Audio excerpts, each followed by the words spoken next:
علیکم ورحمۃ اللہ وبرکاتہ۔ ناظرین، سورہ اعراف آیت نمبر 195 سے اسٹارٹ ہوگا اور آج یہ صورت یہاں مکمل بھی ہوگی۔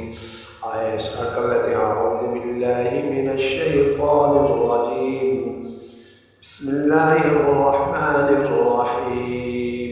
معذرت کے ساتھ آج میرے طبیعت بھی ناساز ہے اور تھوڑا سا طبیعت کا معاملہ بھی ہے۔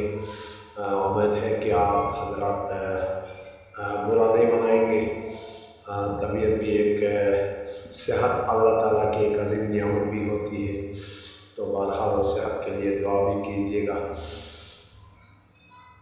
ان ولی اللہ الذی نزل الکتاب وهو يتولى الصالحين والذين تدعون من دونه لا يستطيعون نصركم ولا أنفسهم ينصرون وإن تدعوهم إلى الهدى لا يسمعون وتراهم ينظرون إليك وهم لا يبصرون خذ العفو وأمر بالعرف وأعرض عن الجاهلين وإما ينزغنك من الشيطان نزغ فاستعذ بالله إنه سميع عليم إن الذين اتقوا إذا مسهم طائف من الشيطان تذكروا فإذا هم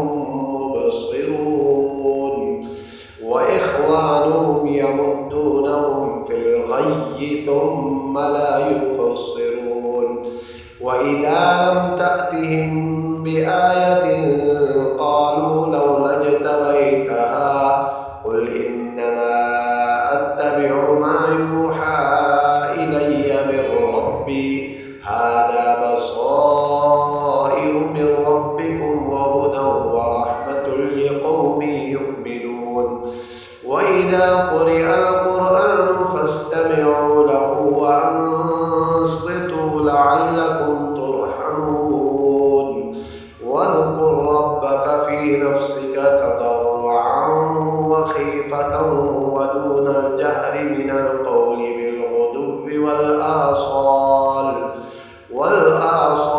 ولا تكن من الغافلين إن الذين عند ربك لا يستكبرون عن عبادته ويسبحونه وله يسجدون۔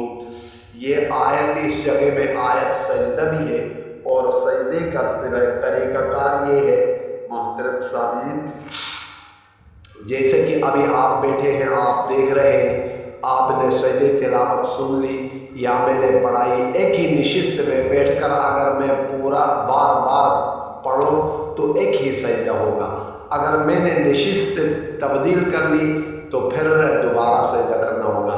اس لیے اس کا سجدے تلاوت کا طریقہ کار یہی ہے کہ آپ سجدے تلاوت کی نیت کر لیں اور اللہ اکبر کر کے سجدے میں چلے جائیں۔